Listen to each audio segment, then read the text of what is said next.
Hi అండి, అందరికీ నమస్కారం. మహాశివరాత్రి సందర్భంగా నేను ముందుగానే పూజా సామాను శుభ్రపరచుకొని దేవుని పటాలకు పసుపు కుంకుమ పెట్టి ఉంచుకున్నాను. మహాశివరాత్రి రోజు చేసే ఉపవాసము, జాగరణ, శివనామ స్మరణ, శివాభిషేకం చాలా మంచి ఫలితాలను ఇస్తాయి. సాక్షాత్తు పరమశివుడే పార్వతీదేవికి చెప్పిన ఈ కథ ఇది.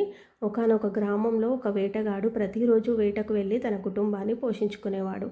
యథావిధిగా ఒకరోజు వేటకు వెళ్తాడు, కానీ ఒక్క జంతువు కూడా తనకు దొరకదు. తిరిగి వస్తూ ఉండగా ఒక నదీ తీరంలో ఒక చెట్టు కొమ్మ పైన ఎక్కి కూర్చుంటాడు. తన చూపుకు అడ్డంగా ఉన్నటువంటి ఆకులను కూడా తెంపి కింద పారేస్తూ ఉంటాడు. అటువైపుగా ఒక జింక నీరు త్రాగడానికి వస్తుంది. ఆ జింక మానవ గొంతుతో తనని రక్షించమని, చంపొద్దని, మళ్ళీ తిరిగి వస్తానని చెబుతుంది.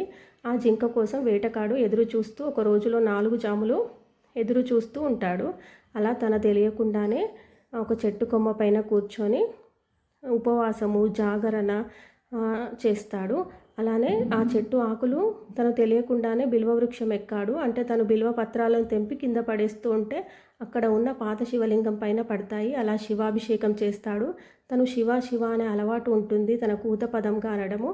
అలా శివనామస్మరణ చేస్తాడు. అలా తను తెలియకుండా చేసిన వాటికి శివుడు అనుగ్రహించి తనకు మంచి సత్ప్రవర్తన, మంచి బుద్ధిని కలిగిస్తాడు.